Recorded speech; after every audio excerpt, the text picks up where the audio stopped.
días a todos. Su participación en esta mañana, como bien ha comentado Marta, y lo estuvimos informando por la lista de correos, pues el propósito principal de esta sesión es compartirles la experiencia que hemos tenido de proyectos con ASI, pues sobre todo con la finalidad de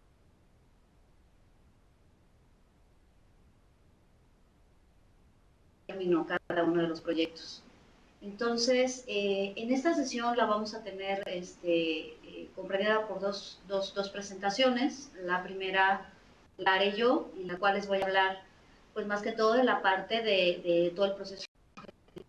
Hice ahí una serie de esquemas para más o menos explicar cuáles son las diferentes etapas de todo el proceso.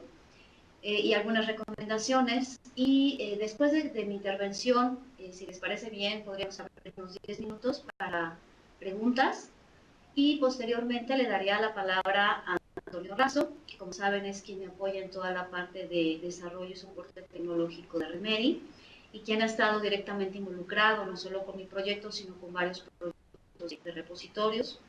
Y él les va a hablar ya de aspectos más puntuales, de aspectos técnicos, desde la perspectiva de qué tenemos nosotros que hacer en las instituciones para poder cumplir con los lineamientos y con las políticas de cosecha del Repositorio Nacional. Al término de la presentación de Toño, abriríamos nuevamente unos 20 minutos más para comentarios y preguntas. Pues si gustan empezamos, Marta. La presentación. Como les decía, el objetivo de esta sesión, en principio, es compartir con las instituciones la experiencia que hemos nosotros tenido en el desarrollo de proyectos, particularmente de repositorios, en el marco de la convocatoria CONACYT, particularmente la convocatoria 2015, pues con la finalidad de facilitarles, de apoyarles a elaborar y desarrollar los proyectos. Lo segundo es plantearles, compartirles también algunas consideraciones técnicas y cuáles podrían ser algunas estrategias. No quiere decir que tiene que ser así forzosamente, pero sería una buena alternativa para quienes están cerrando sus proyectos o para quienes estarían participando en esta convocatoria que se cierra justamente en una semana. Y el tercer propósito sería contribuir al desarrollo del repositorio nacional, pues mediante el intercambio de estas experiencias para poder presentar más y mejores propuestas que nos permitan. La siguiente, por favor. Bueno, pues vamos a comenzar un poco con un pequeño repaso de las generalidades de la convocatoria. Recordemos que está dirigida a instituciones públicas y privadas que realicen actividades de investigación científica, tecnológica y de innovación, y obviamente que busquen desarrollar un repositorio institucional bajo los lineamientos del Repositorio Nacional. El importe máximo, como ha sido en las dos convocatorias anteriores, es de 1 millón de pesos. Nuevamente, la vigencia del proyecto es de 6 meses, y recordemos que la vigencia se toma a partir de la fecha en que son ministrados los recursos financieros. Para poder participar, entre otras cosas, un requisito indispensable es que cuente con la clave actualizada del REMICIT, y obviamente que al momento de elaborar su propuesta pues esté muy bien enmarcada, muy bien alineada a lo que establecen los lineamientos y repositorios y los lineamientos de la política de ciencia abierta, y obviamente también con base en los términos de referencia donde se detalla cuáles son todos los requisitos de la convocatoria, sobre todo en el tema financiero. Algo también importante es no tener ningún conflicto de intereses en adeudo de otros proyectos apoyados por CONACYT, es decir, los que todavía estén trabajando en proyectos de la convocatoria anterior no hayan podido cerrar o puedan participar en esta convocatoria. La siguiente. ¿Cuáles son algunos recursos y documentos que CONACYT pone a su disposición y que obviamente yo les recomiendo muchísimo que revisen? Es muy probable que muchos de ustedes ya lo hayan hecho. Una ruta sencilla en la cual pueden encontrar estos documentos es la que ahí les indico, es la sección de documentos del sitio del Repositorio Nacional. en donde van a encontrar los lineamientos generales de la política de ciencia abierta que se plantearon el año pasado, se publicaron el año pasado, los lineamientos específicos para repositorios que recordemos que vienen a sustituir los primeros lineamientos técnicos que se publicaron hace ya un par de años. Están los manuales de interoperabilidad en sus últimas versiones, sobre todo en la parte precisamente técnica de metadatos, de servicios REST, etcétera. Y también se encuentra, y les puede ser muy útil, la presentación que hizo CONACYT en su sesión informativa que se llevó a cabo el mes pasado, sobre precisamente esa convocatoria. Y como recomendación, obviamente, cualquier duda, cualquier pues inquietud que ustedes tengan en relación a cómo presentar sus proyectos, pues ahí están los teléfonos, el correo electrónico en el cual CONACYT con mucho gusto les puede apoyar. La siguiente, por favor. En esta me permito hacer un pequeño resumen de cuáles son los principales aspectos o consideraciones que deberemos de tener en cuenta al momento de formular nuestros proyectos, tomando obviamente estos documentos de referencia que acabo de mencionar, los lineamientos y los manuales de interoperabilidad.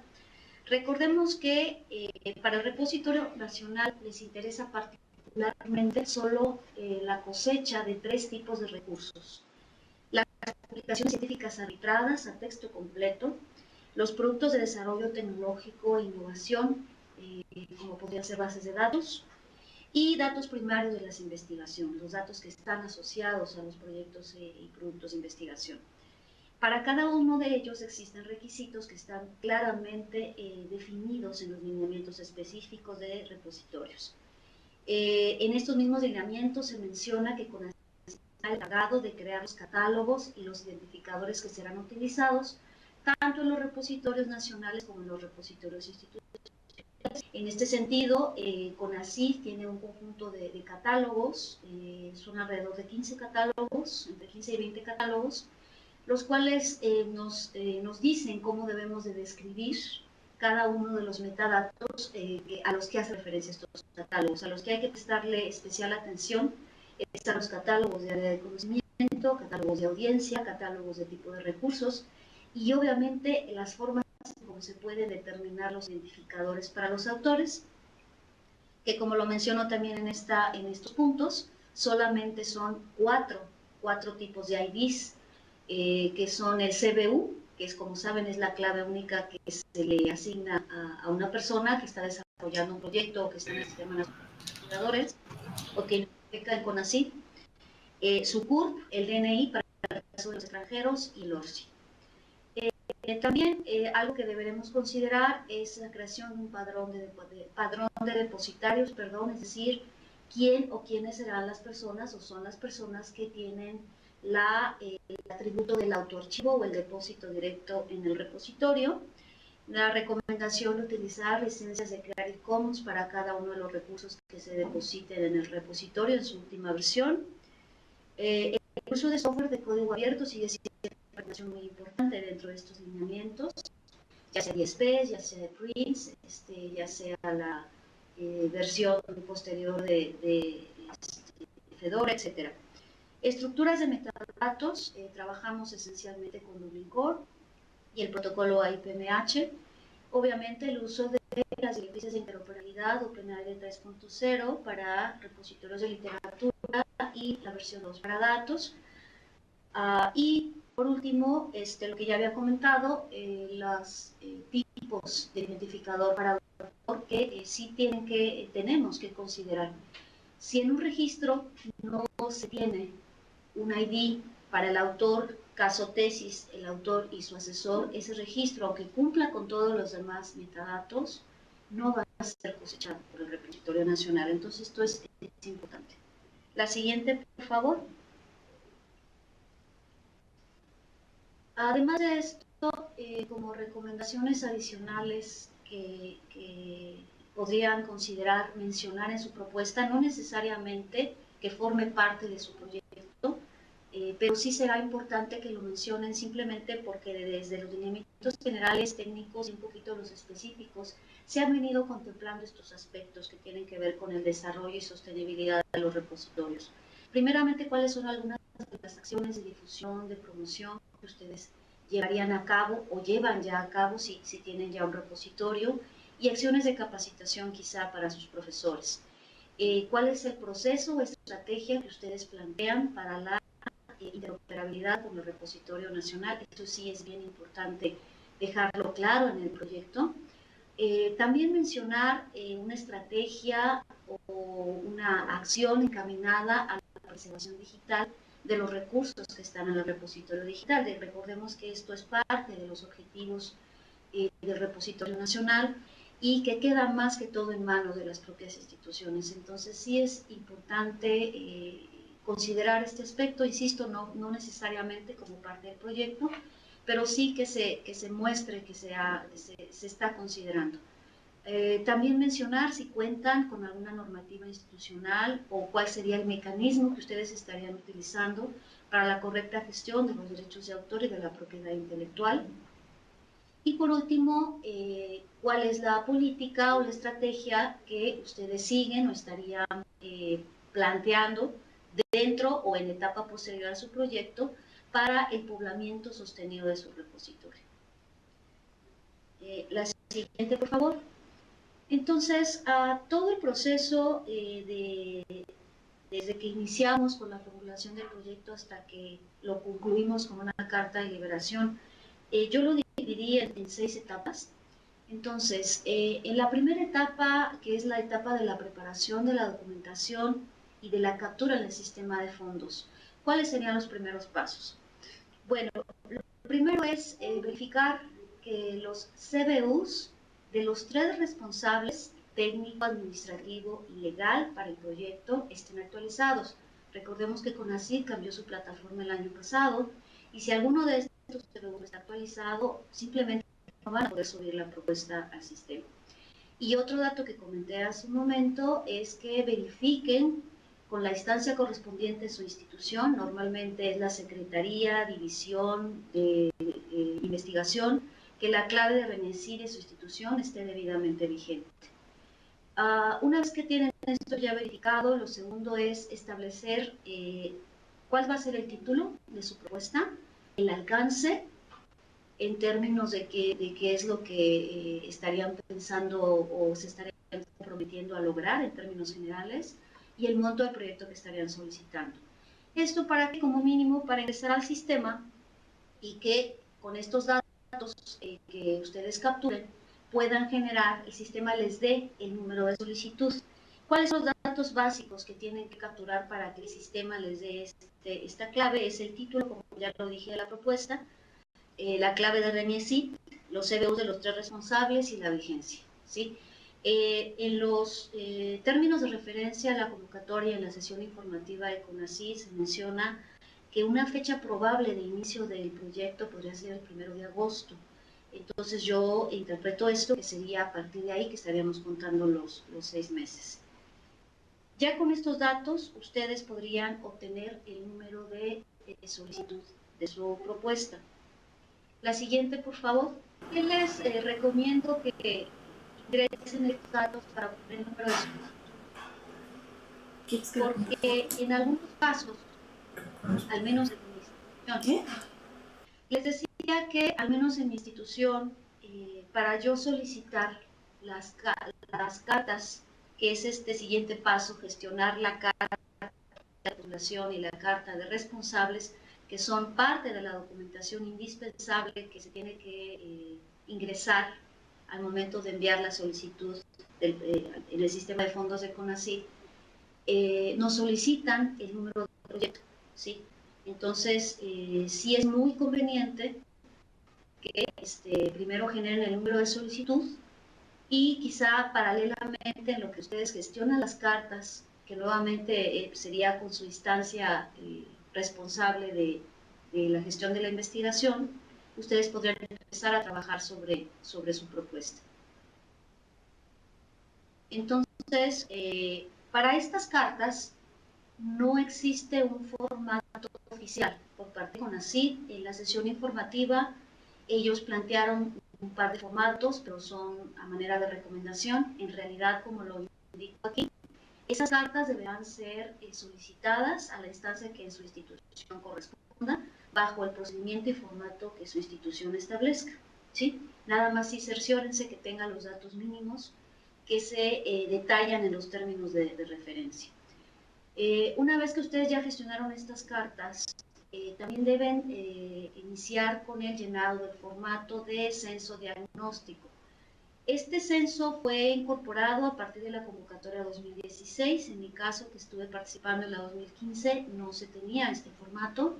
Es un formato en donde nos solicitan en esta convocatoria nuevamente que nosotros indiquemos en términos generales cuántos profesores tenemos, cuántos profesores investigadores están en el Sistema Nacional de Investigadores, de qué tamaño y de qué tipo es la producción científica de nuestra institución, cuántos investigadores tienen alguno de los IDs que son obligatorios para identificarlos en los diferentes recursos de publicaciones, y también cuántos recursos entre tesis de posgrado, artículos, capítulos de libros, etcétera, estaríamos nosotros estimando que pudieran incorporarse a nuestro repositorio para posteriormente ser cosechado por el repositorio nacional. Y como también lo han comentado con CONACYT, puede ser un número modesto, no es determinante al momento de evaluar la propuesta. ¿Y por qué digo a veces un número modesto? Porque sí, como lo veremos más adelante a nivel técnico, sí tendremos que tener muy en cuenta que cada registro, insisto, tiene que cumplir con el 100% de las reglas de conformidad que establecen en el manual de interoperabilidad. Y bueno, una vez que tenemos esto, empezamos a elaborar el documento de la propuesta. Aquí nuevamente no hay un formato estricto, CONACYT sugiere una serie de elementos, y yo me permito también sugerir 13 puntos que en mi experiencia con estos puntos se logra integrar una propuesta completa y de la cual nosotros simplemente podemos copiar y pegar la información al sistema de fondos. Es decir, aquí una de las recomendaciones que les hago es no se vayan directamente a capturar en el sistema de fondos, porque de todos modos ustedes tienen que adjuntar en el último paso el documento de la propuesta. Entonces es mucho mejor que iniciemos por hacer este documento y de ahí simplemente copiemos la información, como vamos a ver más adelante. Entonces estos 13 puntos es la portada con los datos generales, los antecedentes, es decir, el punto de partida de nuestro proyecto, la descripción, qué es lo que queremos hacer, con qué contamos, la justificación, cuál es la situación actual, cuál es la necesidad o problema que queremos resolver y cómo planteamos a través de este proyecto darle una solución, cuál es el objetivo general de nuestra propuesta que queremos hacer y cómo queremos lograrlo y para qué, cuáles serían los objetivos específicos de nuestra propuesta con sus respectivas acciones estratégicas y las metas expresadas tanto en indicadores cuantitativos como en entregables, productos a los que nos vamos a comprometer a entregar al final de nuestro proyecto. El desglose financiero, ahí sí hay un formato que me parece que sí tendremos que seguir, junto con un cronograma de acciones, que también es un formato que en CONACYT están sugiriendo y que de hecho lo piden que se adjunte al final de la carga de archivos del sistema de fondos. Las referencias bibliográficas y anexar los currículos del equipo de trabajo. La siguiente, por favor. Con todo ello, ya podemos entonces iniciar la captura de la solicitud.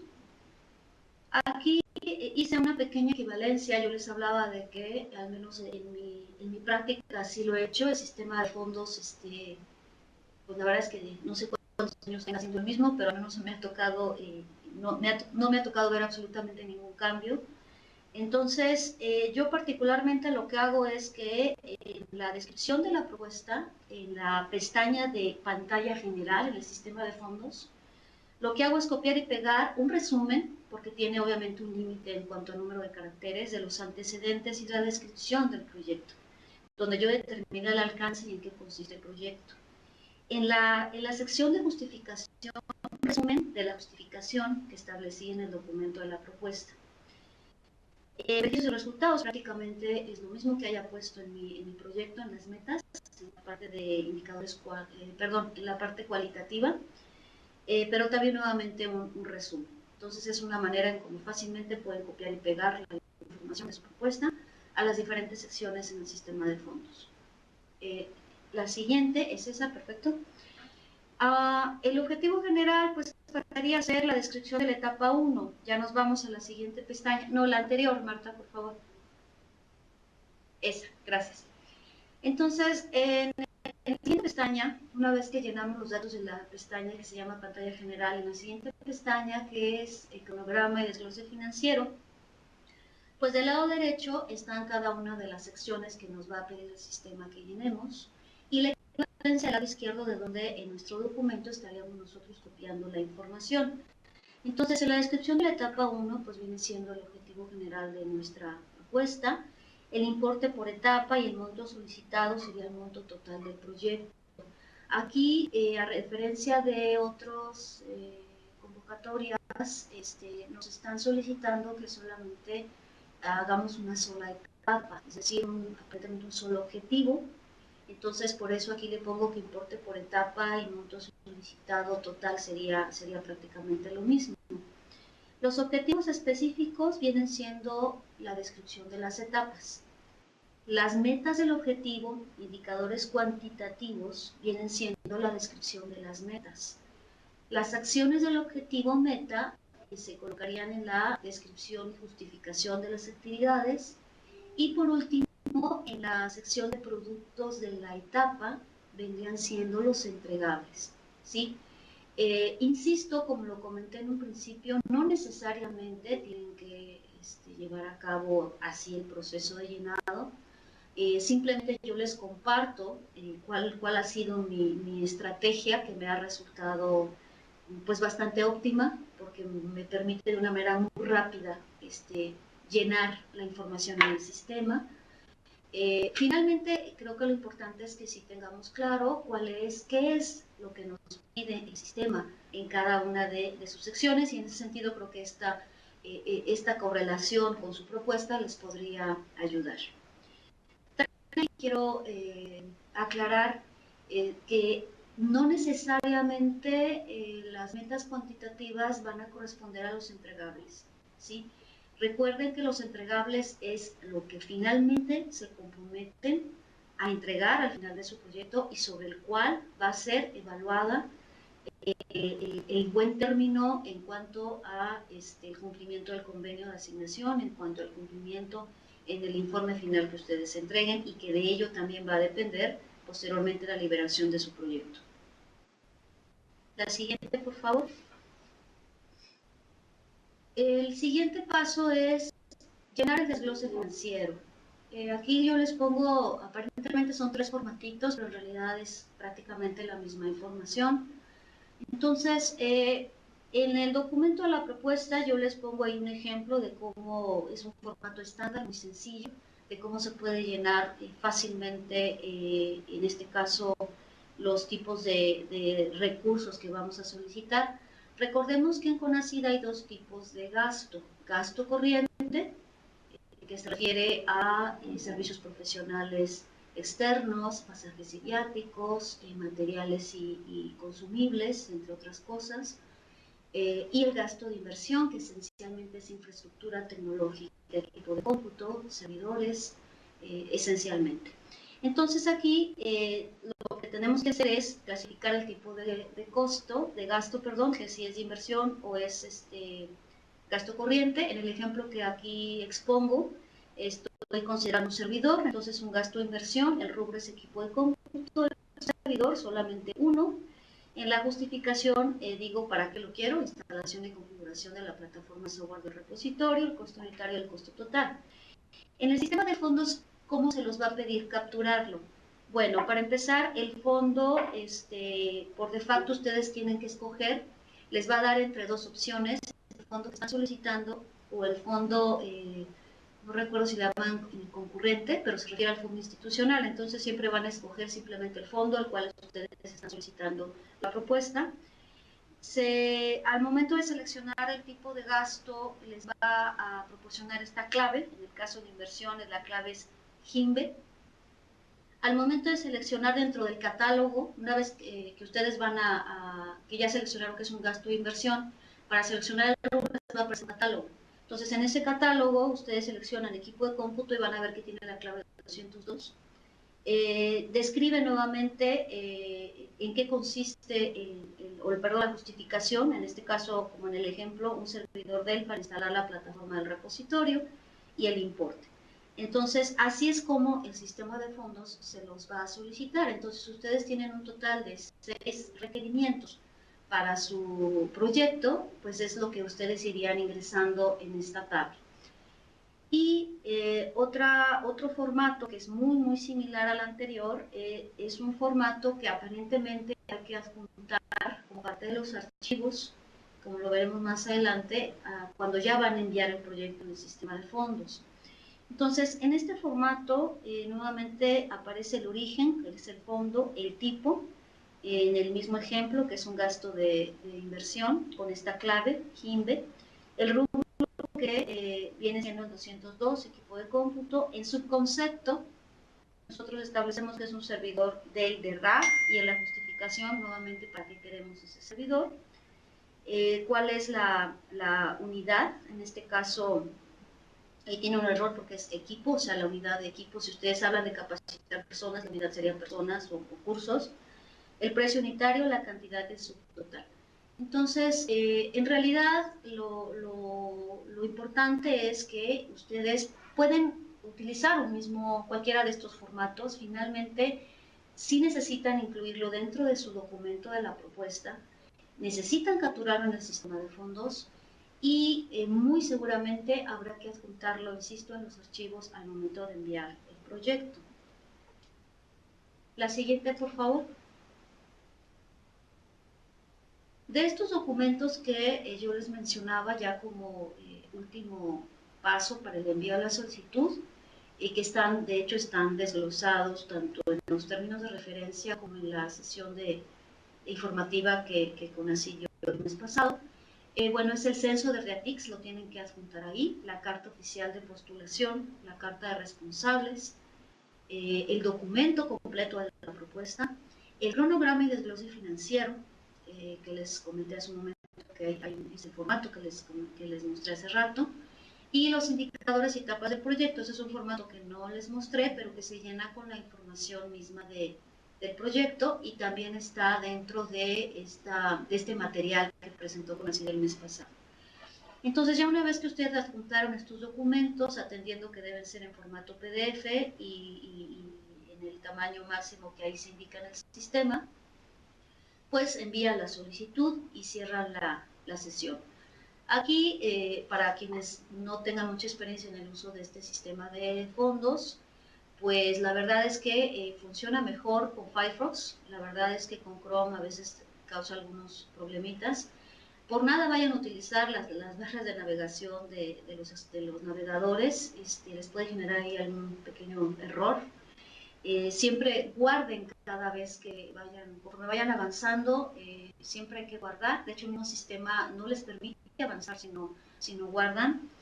Y bueno, pues esencialmente, digo, es un sistema bastante sencillo, la verdad, de utilizar. Y ustedes van a ver que no es realmente demasiado lo que se tiene que llenar ahí. La siguiente, por favor. Entonces, ya una vez que enviamos el proyecto y pues nos encomendamos a Dios para que sea beneficiado, si salimos en las listas de instituciones beneficiadas, seguramente lo primero que va a suceder, para quienes no han presentado proyecto, para quienes ya han presentado, lo saben, es que van a recibir el contacto de una persona de enlace que fue asignada a su proyecto, y esa va a ser la persona que va a acompañarles en todo el proceso.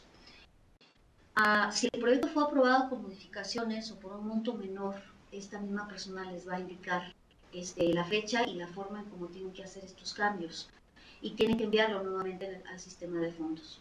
Ya una vez que ustedes cumplan con ello y les confirmen que pueden seguir adelante, entonces les van a pedir que envíen un estado de cuenta ahí uno de los requisitos en los términos de referencia es que su institución tiene que tener una cuenta exclusiva creada para el proyecto, con una contabilidad también autónoma y exclusiva para el proyecto. Eso sí es bien importante. Entonces les va a pedir que envíen un estado de cuenta en ceros para que ellos corroboren que efectivamente esto ya se ha cumplido. Después les van a avisar de que el convenio electrónico de asignación de recursos ya está listo para la firma de los tres responsables del proyecto en el sistema. Entonces, muy seguramente será el caso de muchos de ustedes, en mi caso sí es así. Las firmas del responsable legal, que es el rector, y la firma del responsable administrativo, que es el secretario de Finanzas, no es por mi conducto, es por conducto del Departamento de Convenios, y ellos, si no tienen el visto bueno del abogado general del convenio, no proceden a la firma. Entonces, lo que les ofrece el sistema es que pueden ustedes, o sea, una vez que ustedes ya pueden visualizar el convenio electrónico en el sistema de fondos, lo pueden descargar. Y yo lo que les recomiendo, si tienen ustedes este requisito, que yo sí lo tengo en mi institución, pues es que se lo envíen a la persona o instancia correspondiente, que les va a la vez a gestionar las firmas, o bien mandarlo directamente al abogado general. En mi caso yo lo mando, a ambas instancias, ¿sí? Una vez que el abogado general está de acuerdo, entonces se procede a que internamente se firma electrónicamente el convenio. Aquí una recomendación es que si normalmente CONACYT solamente tiene dos, no sé si haya más, pero al menos en aquel momento, en el 2015, se me informó que solamente había dos formatos de convenio y que no era posible hacer demasiadas modificaciones, que la información se toma del registro RENIECI, por eso también es muy importante que esté actualizado, y que si quieren realmente modificaciones mayores, eso les podría retrasar mucho la firma y pueden inclusive vencerse las fechas, porque todo esto, como ustedes saben, tiene fecha límite. Entonces, pues ahí es más bien adecuarse también a los formatos mismos que maneja CONACYT, pues para que no tengan una demora por esta situación.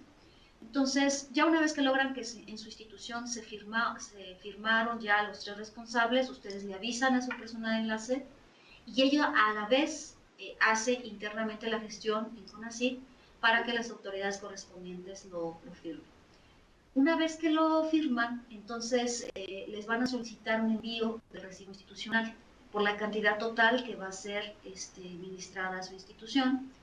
Una vez que ustedes cumplen con ello, pues ahí puede pasarse un poquito el tiempo, depende mucho de pues gestiones que se tienen que hacer allá en CONACYT con las instancias correspondientes encargadas de la administración de los recursos, pero normalmente no sucede en un plazo inmediato, se puede tardar entre 15 días hasta un par de meses, a lo sumo para lo que es la administración de los recursos. Y cuando esto sucede, les avisan y les dicen también cuáles van a ser ya las fechas para la entrega de los informes. Recordemos que dependiendo de lo que se indique, puede ser 1 o 2 informes de avances en fechas determinadas, tanto avance técnico como financiero, y obviamente la entrega del informe final técnico y financiero. La siguiente, por favor. Bueno, lo siguiente es que les van a solicitar que asistan al seminario por el Repositorio Nacional. Supongo yo que en esta ocasión nuevamente va a ser organizado, como ha sido en las dos convocatorias anteriores, o quizá probablemente hagan algún otro tipo de actividad, pero muy seguramente tendrán que hacer una actividad de capacitación, a la cual la verdad sí es obligatorio asistir al responsable técnico de preferencia y si es posible también su equipo de trabajo. La siguiente, por favor. Y en cuanto al desarrollo del proyecto, bueno, de manera general, pues ustedes empezarán el desarrollo conforme al cronograma que hayan planteado. Si fuera necesario, podrían solicitar modificaciones al convenio en cuanto al ajuste al cronograma o la disposición de saldos. Esto quiere decir, en mi caso, por ejemplo, en el 2015 sí tuve la necesidad de solicitar el mes. Hay un mes que se puede extender el convenio, por las situaciones de tantas vacaciones que se me cruzaron en el periodo de desarrollo del proyecto. Entonces sí solicité un ajuste de cronograma, se les va indicando cuál es el procedimiento para poderlo solicitar y si está justificado es completamente factible. Y también si en un momento dado tuvieron un saldo por algún equipo, si ustedes por ejemplo dijeron voy a comprar un servidor pero resulta que les sobró dinero, ustedes pueden dentro del mismo rubro, ¿sí? O sea, no pueden cambiar de un gasto corriente a un gasto de inversión o viceversa, eso no se puede hacer. Mientras sean gastos dentro del mismo rubro, sí es posible que les pudieran autorizar el comprar a lo mejor, en el ejemplo que les pongo, una computadora, por ejemplo, ¿sí? Porque obviamente al final, ni a CONACYT ni a ustedes les va a convenir en lo más mínimo devolver dinero, ¿sí? Y es mejor que se utilice para recursos que también puedan ser de apoyo al proyecto.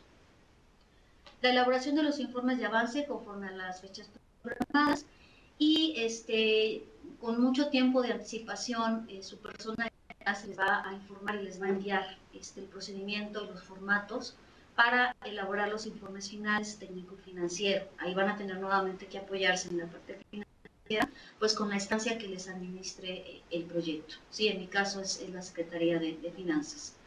Y todo esto se hace de manera electrónica, no se manda absolutamente ningún expediente a las oficinas de CONACYT.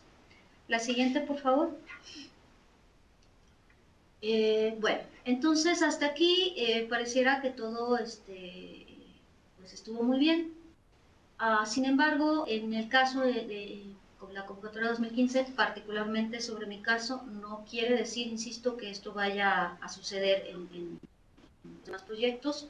Lo que menciono aquí puede variar en el orden sobre todo, pero en este caso, en el proceso de interoperabilidad, lo que sí muy seguro se va a llevar a cabo es, bueno, una reunión con CONACYT y el equipo técnico del repositorio nacional para verificar si el repositorio cumple con los requisitos de cosecha. En este caso es a través de una lista de autoverificación.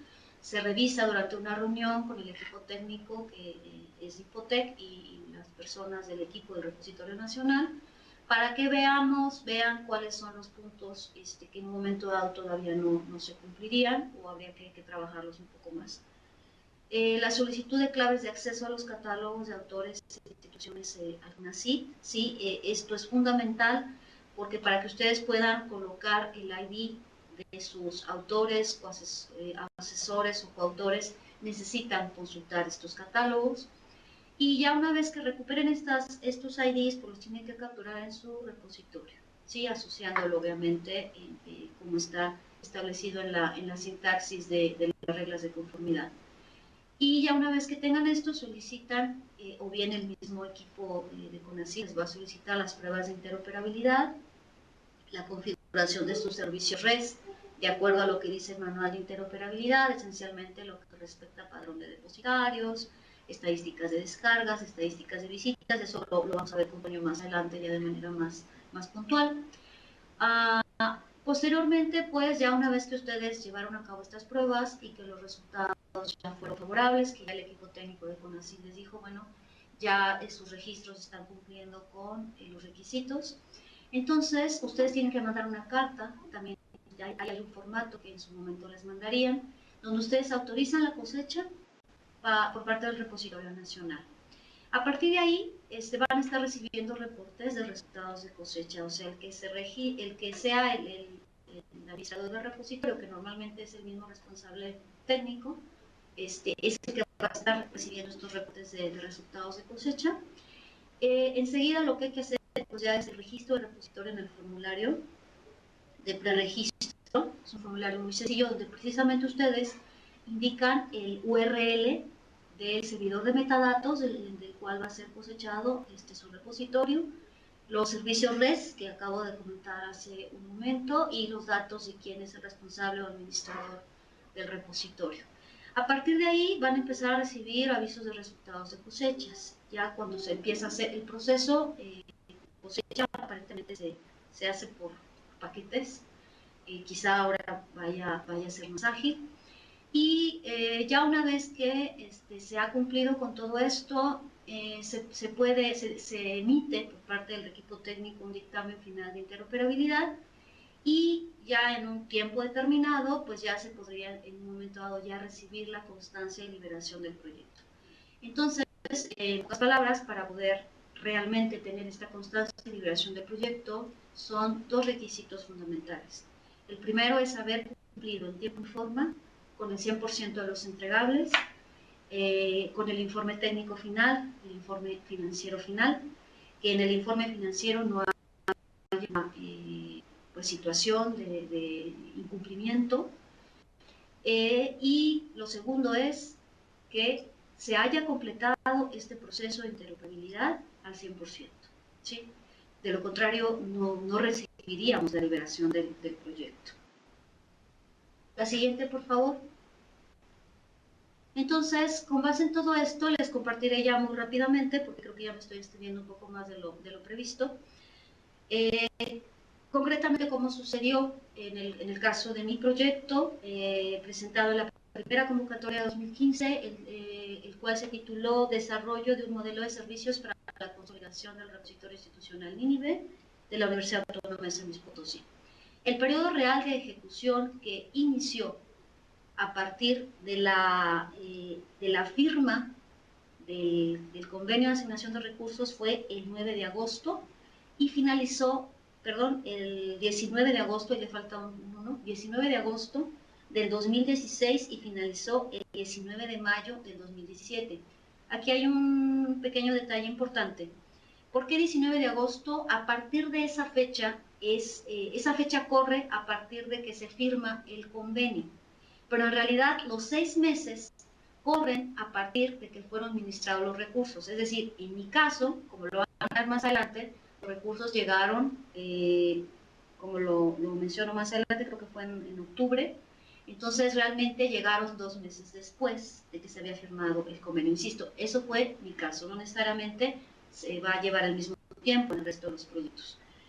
En nuestro proyecto fueron 5 etapas, es decir, 5 objetivos estratégicos, cada uno con sus acciones, con sus metas. Fueron un total de 23 entregables.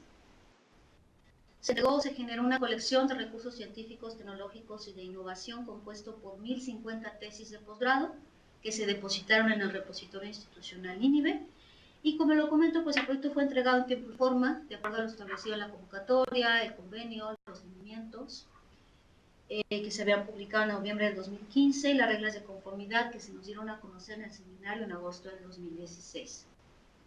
La siguiente, por favor. Nosotros asistimos al primer seminario de repositorios y repositorio nacional en agosto del 2016. Ahí se nos dieron a conocer estas reglas de conformidad presentadas por el equipo técnico de Infotec. Sin embargo, en ese momento nunca se mencionó el requisito obligatorio de los IDs de autores o asesores. Posteriormente tuvimos la reunión de revisión, que ya les había comentado anteriormente dentro del proceso de interoperabilidad, en la lista de autoverificación el 7 de junio del 17, es decir, yo ya había entregado mi proyecto, yo lo entregué el 19 de mayo. Entonces nos solicitan ahí la CUR de los autores y asesores de tesis como ID. En el proyecto que yo entregué, los registros no tenían ID, porque como lo mencioné hace rato, eso no estaba establecido al momento que se ejecutó y entregó el proyecto. Pero bueno, como ellos me dijeron, pues había que atender estas nuevas reglas. Y entonces nosotros posteriormente, el 28 de julio, recibimos el diagrama de operabilidad y pues un poco diferente sintaxis de metadatos, en donde sí ya se agregaba el CBU y el DNI como alternativas del ID al CUR, ¿sí? Además del ORCID, ¿sí? Posteriormente, el 8 de agosto, recibimos los lineamientos específicos, que los recibimos todos, es un comunicado oficial, el 8 de agosto. La solicitud de clave de acceso que yo mandé a los catálogos de autores el 31 de agosto. Inmediatamente recibí mis claves, recibí el manual de interoperabilidad en su última versión, es decir, en aquel momento este documento no era público. En esta primera convocatoria, los manuales de interoperabilidad no eran documentos públicos, entonces eso sí nos dificultó un poquito a nosotros el trabajo. Afortunadamente ahorita sí son documentos públicos y la verdad que son documentos ya pues bastante completos en lo que al menos ellos establecen. La siguiente, por favor. Entonces, lo que hicimos nosotros fue una consulta automática al catálogo de autores para poder nosotros hacer una recuperación, pues no de uno, no manualmente uno a uno, sino una rutinita para poder consultar de una manera más rápida los eventos de los autores y asesores en mi caso de tesis.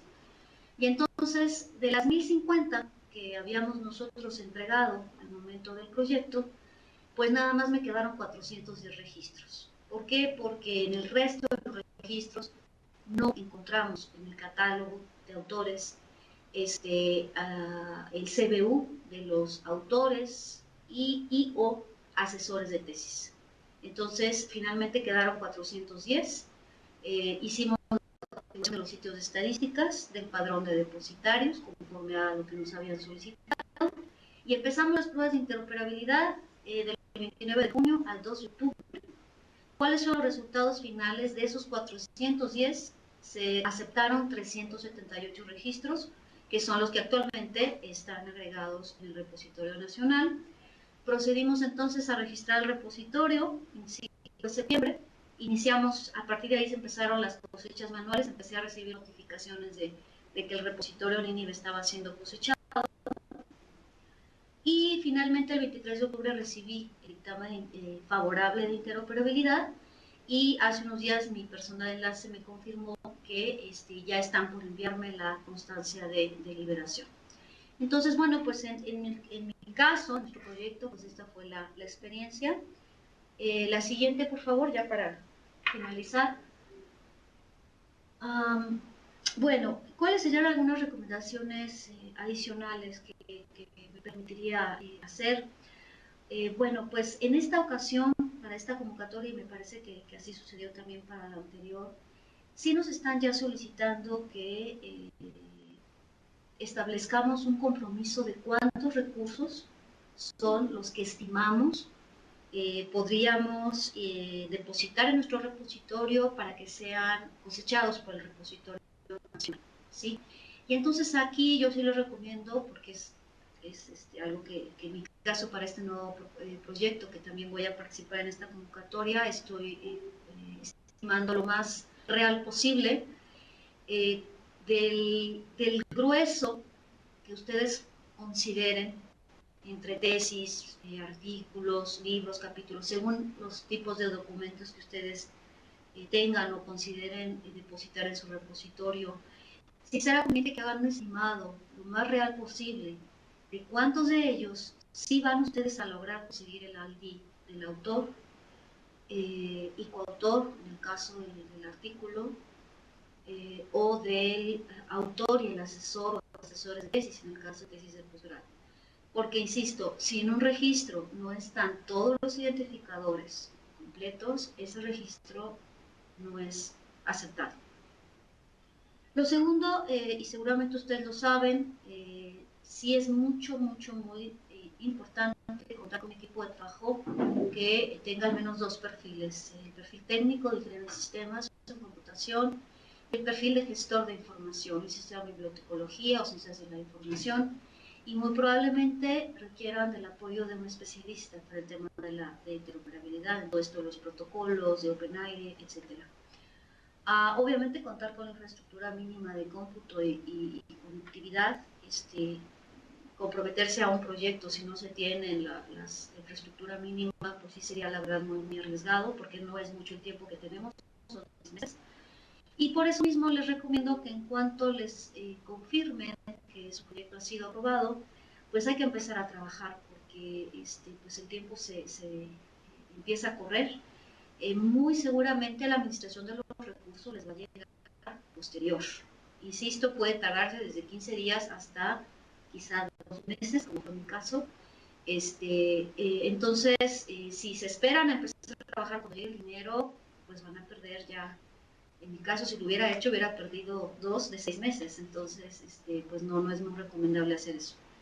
Y por último, pues sí es obligatorio y además es recomendable asistir al seminario o actividades de capacitación que en su momento CONACYT organice, y que ustedes ahí expongan eventualmente cualquier duda o sugerencia que ustedes tengan. Y bueno, pues la siguiente y última de mi parte sería todo. Les agradezco mucho y pues les deseo a todos muchísima suerte en sus propuestas. Y pues si les parece bien, Marta, abriríamos un espacio de 10 minutos para preguntas que tengan sobre esta primera parte que acabo de exponer. Y posteriormente le daríamos la palabra a Toño para que les exponga la parte técnica. Y al final abriríamos ya una sesión más amplia de preguntas y comentarios. Rosalina, te comparto unos comentarios que dejó Alfredo Sánchez a través de María Auxilio en el chat. La guía de usuario del sistema de fondo no está disponible en la página del CONACYT. Y después pregunta María Auxilio en qué documento se puede encontrar la descripción para desarrollos tecnológicos. Estos como recursos a cosechar. ¿Tú me dices, hay más preguntas? Si das respuesta a estas, te sigo leyendo las otras. Sí, de hecho en la sección de documentos del repositorio nacional, porque les digo que ahí yo lo encontré, está toda la documentación en la sección de documentos. Entonces, si ustedes entran, de hecho lo estoy haciendo ahorita, en la parte de normatividad vienen los lineamientos generales, jurídicos y específicos. Después vienen los manuales de interoperabilidad, de lo que le llaman ellos el metabuscador, los servicios REST, inclusive uno de mejores prácticas. Y luego vienen las presentaciones del seminario de la convocatoria 2016 y el de la sesión informativa de la convocatoria. Es un archivo bastante pesado, pero ahí está toda la información, un poco de lo que yo les expuse hace un momento en cuanto a algunos formatos, en cuanto a algunas recomendaciones, ¿sí? Ahí viene toda la información. Y creo que la pregunta de Mari, no sé si la comprendí bien, es en relación a los tipos de recursos. Ahí habría que consultar dos cuestiones. Los términos de referencia, como lo comenté, son los tres tipos de recursos lo que el repositorio nacional va a cosechar. Obviamente esto no quiere decir que nosotros nada más vamos a tener eso en nuestro repositorio. Nosotros finalmente decidimos institucionalmente qué vamos a poner y cómo organizarlo. Esto es simplemente lo que a CONACYT le interesa, que son las publicaciones científicas arbitrarias de acceso abierto, ya sea editoriales comerciales, pero obviamente que estén libres de embargo, que se cuente con las autorizaciones de los autores para poderlas poner a texto completo en sus repositorios, u obviamente las publicaciones propias, ¿sí? Las tesis de posgrado, los capítulos de libro, los libros. En ese caso son los tipos de publicaciones mayormente que ellos les interesa. Los segundos son otros productos de investigación, de innovación tecnológica, como podrían ser bases de datos. Y lo tercero, aquellos que vayan a desarrollar repositorios de datos. Ahora, si queremos ver el desglose de los tipos de recursos, eso viene en el catálogo. Dentro del repositorio nacional, ahorita checo bien dónde está, si no les paso el link al ratito, en dónde está el acceso a los catálogos, ¿sí? Entonces ahí ustedes van a poder ver en el catálogo de tipos cuáles son todos los tipos de recursos que considera en este caso el equipo técnico del repositorio nacional. Y bueno, ahí habrá que ver después y se van a dar cuenta que en algunos casos no coincide mucho con los tipos que son estándar internacional establecido por OpenAI. Pero bueno, eso ya sería otra cuestión. Claudia Gómez pregunta que ¿cuándo y dónde será el seminario de repositorio nacional? Eso lo va a anunciar obviamente el equipo del repositorio nacional de CONACYT en su momento. Normalmente es en agosto. Los dos convocatorias anteriores lo hicieron en agosto. En la primera ocasión lo hicieron en las instalaciones de Infotec, tuvo una duración de 3 días. En la segunda ocasión lo hicieron en las instalaciones, me parece que de CONACYT, en Insurgentes. Creo que también duró 3 días. De hecho, las presentaciones del último seminario del año pasado están ahí en la página del Repositorio Nacional. Entonces, ellos nos van a informar a través de sus personas de enlace, una vez que les resulten beneficiados sus instituciones, les confirmen que ya su proyecto ha sido aprobado, según todo lo que les expuse, les van a informar sobre esto, y de hecho les van a pedir que manden por escrito un oficio en donde ustedes estén informando quiénes van a ir por parte de la institución. ¿Tenemos más preguntas? Les informo también que los contenidos están en la página, en el enlace que se les está pegando en el chat. Iván Pérez Pineda pregunta si el CURP es todavía válido o solo el CBU como ID de autor. Sí, muy buena pregunta, Iván. Fue una situación que yo tuve en mi institución, no la quise mencionar para no entrar a más detalle, pero antes de darme la alternativa del CBU, lo que me pidieron en la sesión de lista de autoverificación, fue la CURP. Yo les comenté que eso no era posible porque es un dato personal protegido según la Ley de Protección de Datos Personales, que se publicó en enero del año pasado. Yo de todo modo lo consulté con el Departamento Jurídico de la Universidad. Aquí existe una comisión de transparencia y protección de datos personales. Nosotros no tenemos un aviso de privacidad, que sería quizá el canal por el cual se podría deslindar a la institución para poder compartir este tipo de información. Entonces, finalmente a mí en mi institución no me dieron una solución, yo no pude y descarté por completo el uso del CURP. En pocas palabras, si ustedes no cuentan con eso tendrían ustedes que verificarlo con sus instancias legales en cada institución. Si ustedes no cuentan con un aviso de privacidad, necesitarían la autorización expresa a quien corresponda de su institución para que les proporcione el CURP de sus autores o asesores de los recursos que ustedes van a poner para el repositorio nacional.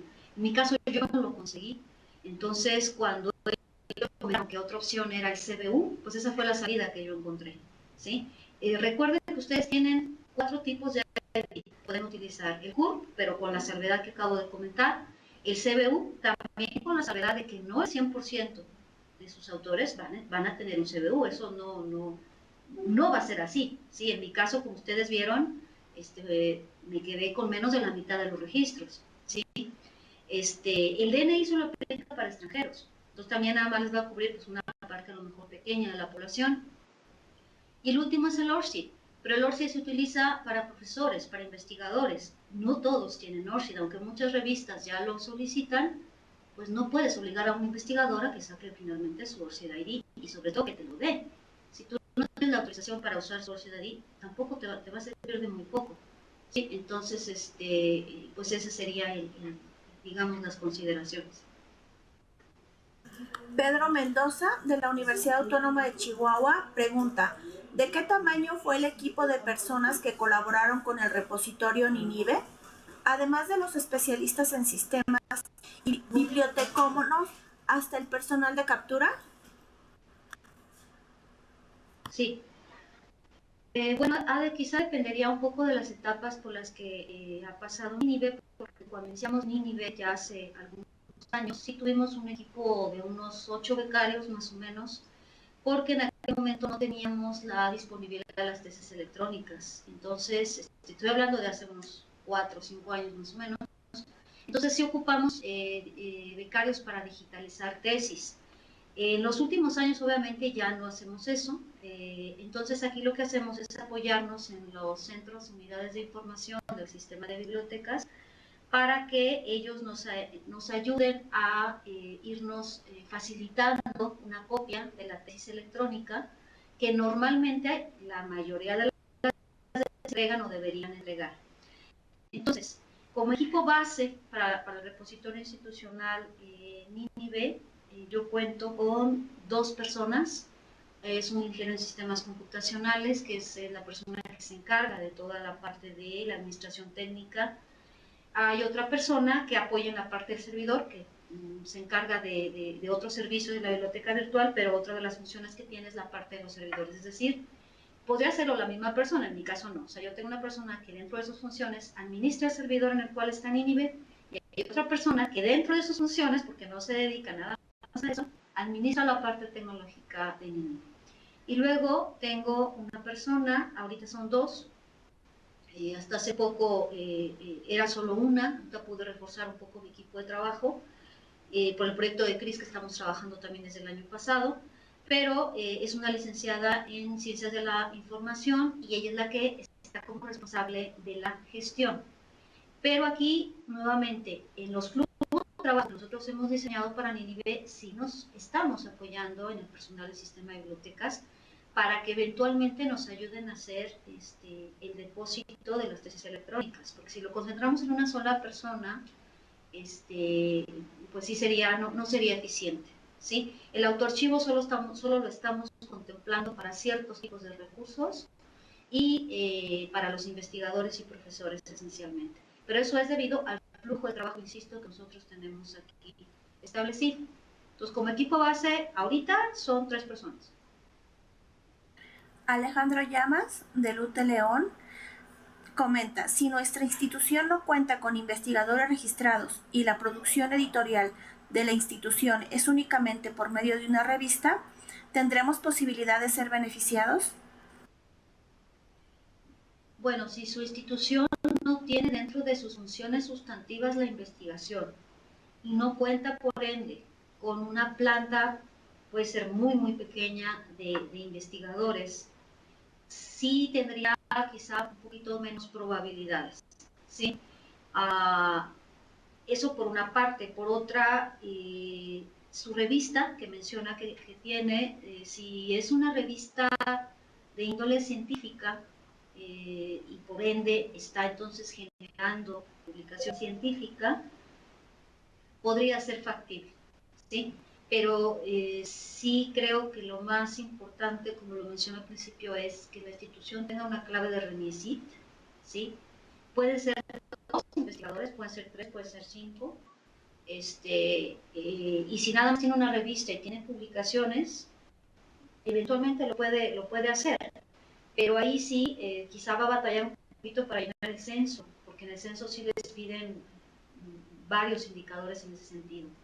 Entonces, sí, insisto, el primer paso es ver cuáles son las funciones sustantivas de su institución, si está la investigación, si tienen RENIECIT, si tienen alguna publicación o recurso científico que compartir, eso sería indispensable.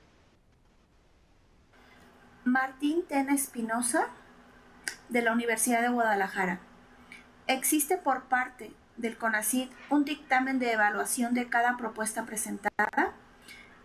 Convocatorias pasadas a instituciones ganadoras que no tienen una producción científica consolidada y aún así fueron sujetas de apoyo. Pareciera que el proceso de evaluación es muy ambiguo.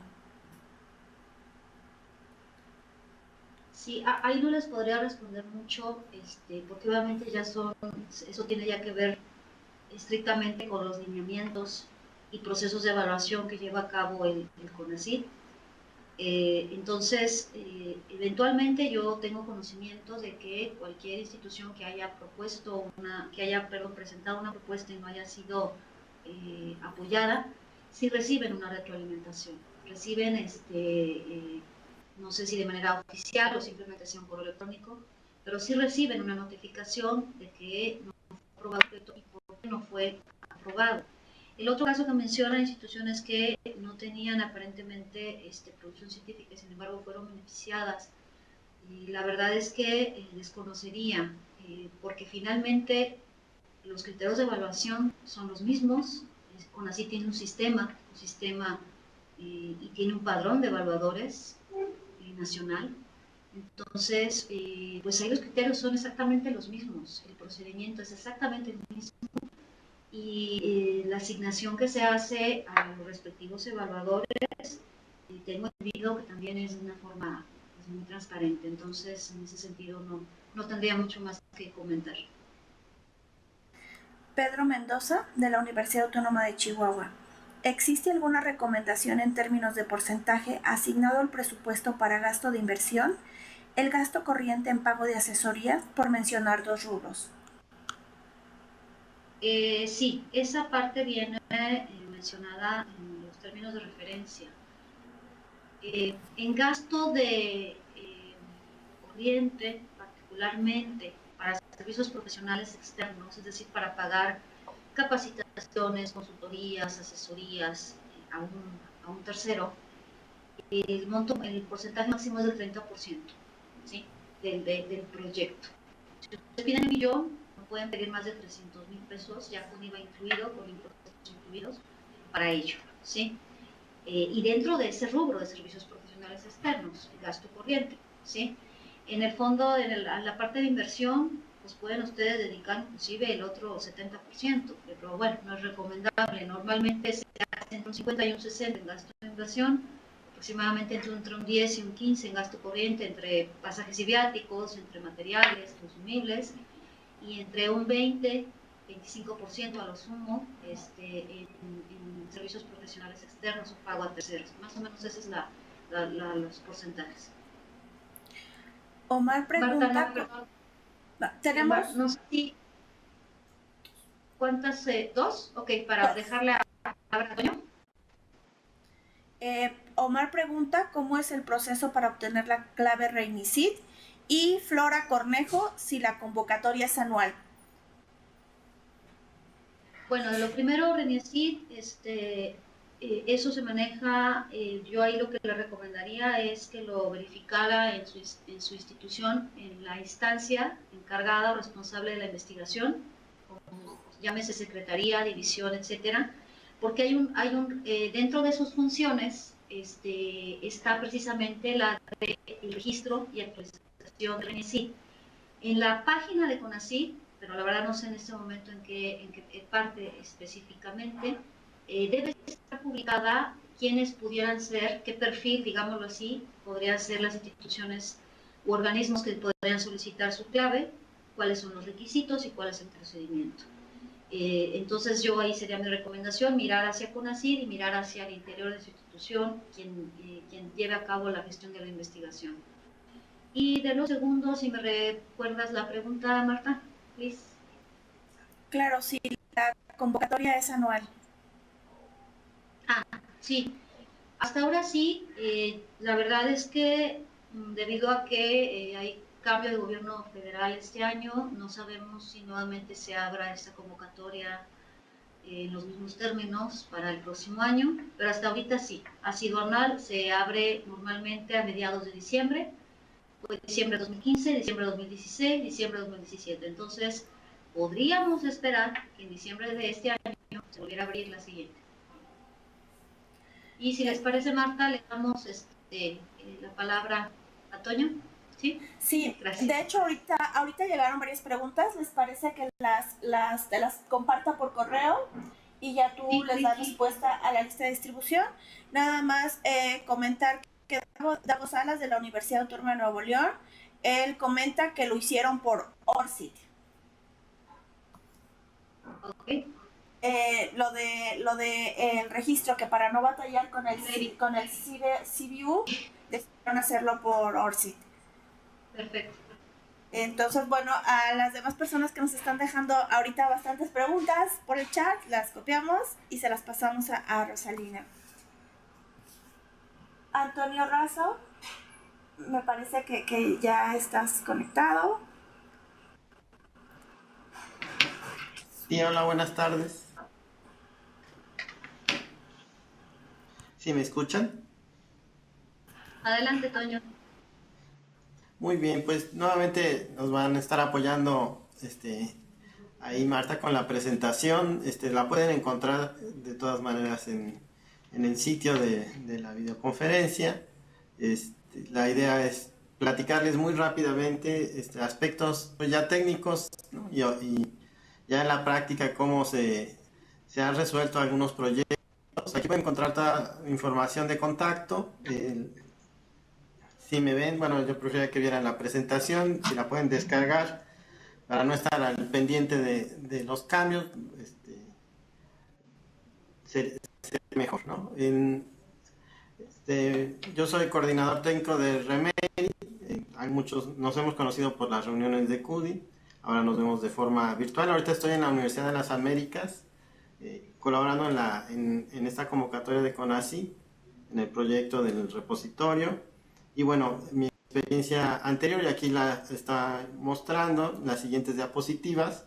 Si podemos avanzar, los proyectos en las instituciones en las que he colaborado, desde la parte de desarrollo de Remedy, también de la referencia, y en la siguiente están las instituciones con las que estoy trabajando en esta convocatoria. Si quieren podemos seguir a la siguiente, la presentación. Esta la pueden revisar, la agenda en general, y trataré de ver los puntos lo más rápido posible para dar lugar a las dudas, que seguramente pueden ser muchas. En realidad aquí se muestra claramente las etapas y el proceso y el resultado del proyecto, en particular con la Autónoma de San Luis Potosí, pero también apoyamos a la Autónoma de Tamaulipas, a la Autónoma de Nayarit y de Zacatecas para integrarse al repositorio nacional. Entonces, como ya mencionó Alina del proyecto de la Autónoma de San Luis Potosí, pues ella no dijo que fue el primer repositorio después de los centros CONACYT desarrollados por Infotec, que fue aprobado en el repositorio nacional. Son con las 378 tesis de posgrado, en la que tanto el tesista como el asesor tenían CBU localizado. Aquí podemos ir pues comprobando, o vamos a ir aclarando que el proceso pues es un proceso continuo, ¿no? de revisión de elementos, de lineamientos, de estándares. Hay unos lineamientos generales, lineamientos específicos. En el caso de esta primera convocatoria de CONACYT, efectivamente hay 14 repositorios ya integrados de los 30, porque muchos de los requerimientos de la segunda convocatoria se aplicó para la primera. Entonces hubo que desarrollar el servicio de estadísticas, normalizar identificadores que igual y no se tenían considerados en la primera convocatoria. Afortunadamente ya hay 14 repositorios integrados, y bueno, se espera que en esta segunda convocatoria de CONACYT haya otros 30 más. Si quieren, le dan siguiente a la pantalla, y son varias diapositivas. Lo pueden ir avanzando viendo el resultado ya de la integración de las tesis del repositorio Nínive en el repositorio nacional. Básicamente consiste el proyecto en establecer los metadatos obligatorios para cada uno de los tipos de documentos, que de momento son tesis de posgrado y artículos en revistas indexadas. No hay concretamente un documento que indique que esos son los documentos que se van a integrar únicamente, o si se van a integrar otros más adelante. El parámetro que tenemos nosotros es, revisando el repositorio nacional en su operación y en las versiones de los centros CONACYT, los registros que ellos utilizan, los formatos que ellos exponen. Ahí nosotros podemos darnos cuenta que se está ya incorporando, ¿no? De momento, en el caso de la Autónoma de San Luis Potosí, fueron tesis, ¿no? Estamos viendo ahora más adelante, seguimos con la presentación, las adecuaciones que se hicieron a la plataforma DSpace. Trabajamos con la interfaz JSPUI DSpace versión 4, y en el caso particular de la Autónoma de San Luis Potosí, el objetivo era también cumplir con los requerimientos de la iniciativa de la referencia y de OpenAIRE. Entonces tenemos también proveedores de esa misma información para OpenAIRE. El Autónoma de San Luis Potosí es un proveedor OpenAIRE también, y se integra directamente a la Comunidad Europea, y se incorporaron los catálogos de CONACYT, que en un inicio estaban definidos en un servicio REST, que sufrió varios cambios, ¿no? Que ha sufrido cambios desde que se consultaron en la primera convocatoria. Se han agregado tipos de documentos. También hay variaciones en el catálogo de audiencias, y por ejemplo, en la última revisión al día de ayer, la descripción de los documentos, el abstract, al parecer dejó de ser obligatoria, porque podemos encontrar registros sin descripción, tesis sin descripción en el repositorio nacional, y el elemento de audiencia, que es un elemento pues no estándar, que también era necesario incorporar a los registros. Actualmente ya parece ser que no es obligatorio, ¿no? Que en un momento nosotros lo consideramos. Vamos a ver Más adelante, las siguientes pantallas, si ustedes descargan la presentación, pueden irse adelantando. El formulario que se desarrolló en DSpace se modificó en Input Forms para que mostrara los elementos obligatorios. Es como un formulario todo en uno para cumplir con los requerimientos tanto de CONACYT como el repositorio nacional, la referencia y OpenAIRE, con los tipos de documentos OpenAIRE, las áreas CONACYT que son obligatorias, siguen siendo obligatorias hasta el momento. Todos sus recursos tienen que estar por lo menos a un nivel de áreas CONACYT, son los 7 básicos, pero hay hasta 3800 términos y elementos al interior. Además, las áreas CONACYT son diferentes a las SNI y de UNESCO. Al final de la presentación pueden ver algunas consideraciones y problemas que hemos tenido con el uso de catálogos. Aquí es una instanciación de los catálogos en un formulario de DSpace, y de esta manera logramos que los nuevos registros se alinearan a los requerimientos. Básicamente, con un identificador nosotros autorizamos que un registro se incorporara al servidor de metadatos especial para CONACYT.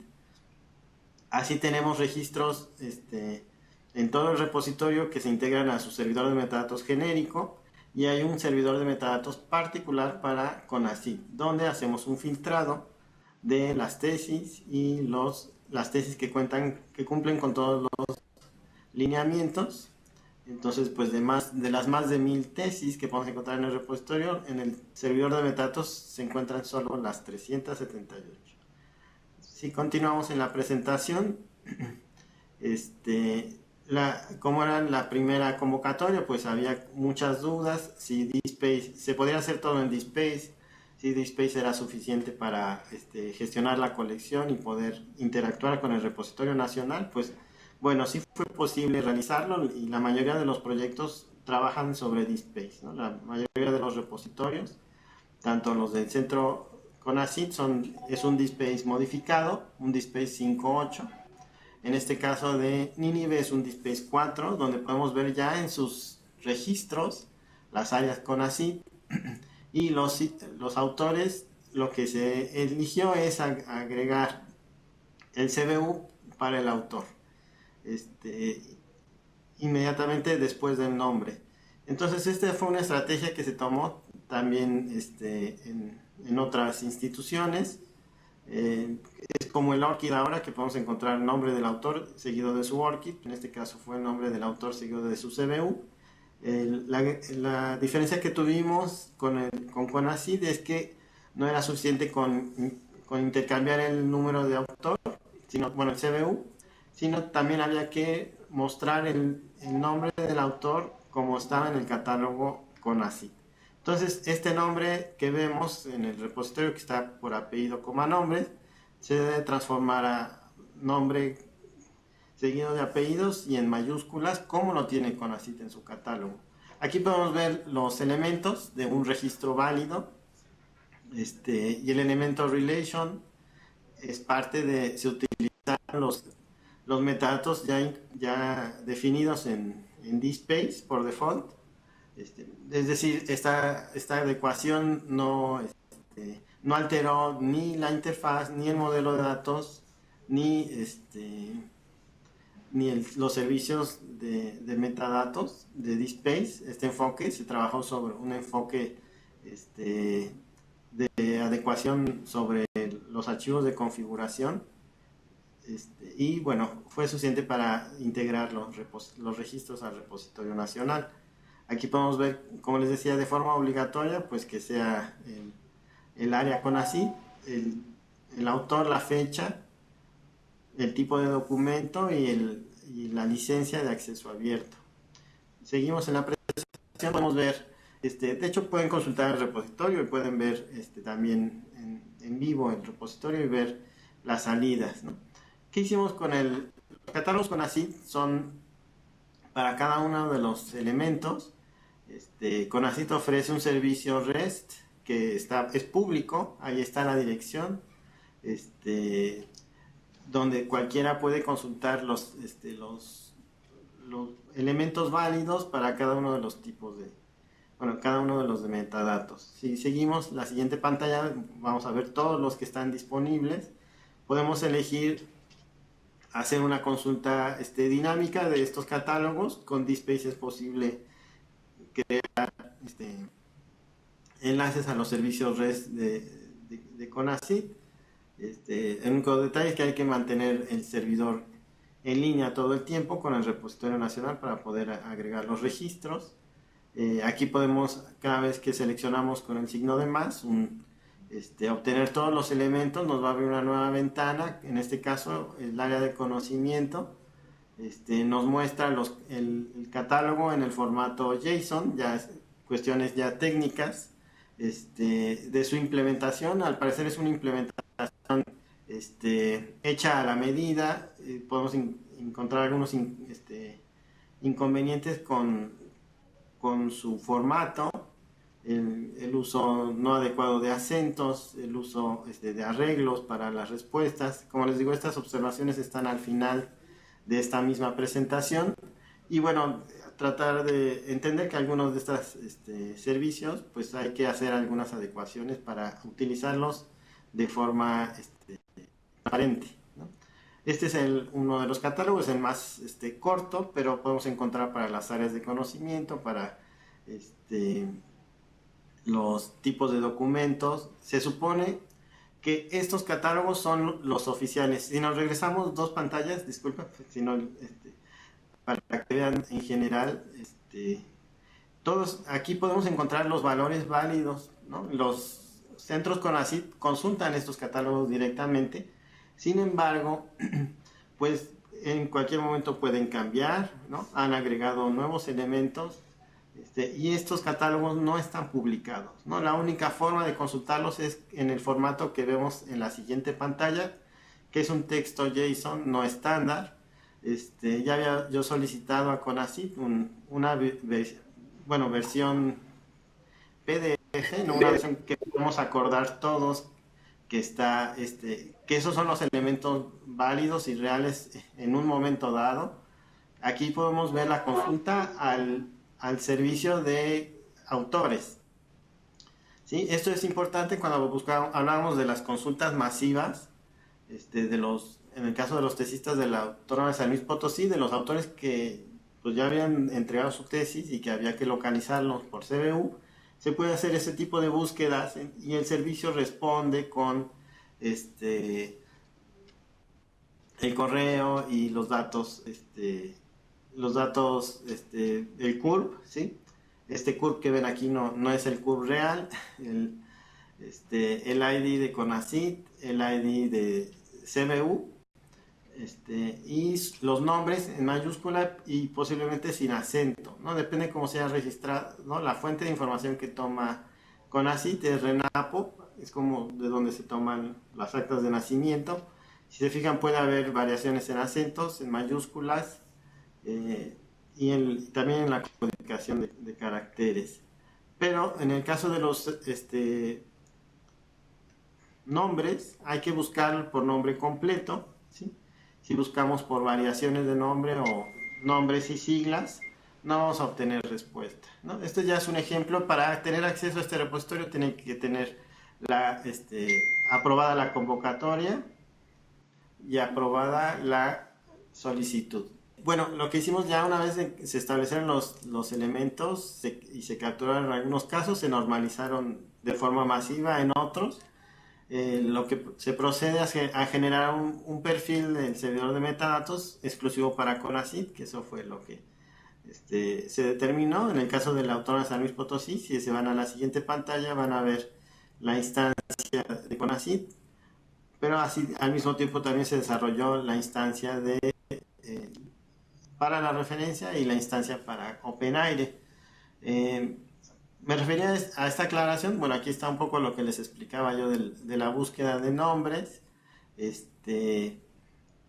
Y para el caso del proyecto de la Autónoma de San Luis Potosí, se consideran los elementos que están ahí obligatorios, ¿no? Para ser compatibles con las otras plataformas. En el caso del repositorio nacional posiblemente sean menos elementos obligatorios, pero tampoco hay una publicación de parte de CONACYT de cuáles son los elementos obligatorios mínimos, ¿no? Por tipo de documento. Muchas veces, en el caso de las tesis, pues al parecer era el asesor y ya no lo es, la descripción y ya no lo es, la audiencia y de momento ya no lo es. Entonces, algunos elementos que nosotros se consideraban para la Autónoma de San Luis Potosí puede ser que no se tengan que considerar para todos los elementos nuevos. Siguiente, por favor. Entonces, de DSpace, a final de cuentas, la interacción con el repositorio nacional es a través del proveedor de metadatos. Y si se fijan, más adelante vamos a ver cuál es el formato a partir del que se registró. Acuérdense que los catálogos tienen una descripción en español y después hay que transformarlos a una sintaxis. Si le das al siguiente, vamos a ver cómo se ve ya el registro modificado, ¿no? En el caso de los autores, que un poco ya habíamos platicado, si quieren nos vamos a la siguiente diapositiva. Aquí ya vemos la codificación de la tesis. Si se fijan, el identificador del autor, cómo se debe de transformar, ¿sí? Debe ser el que ellos localizan en su catálogo de autores, con el formato con el identificador que también está, apenas hubo variaciones en el formato de identificador.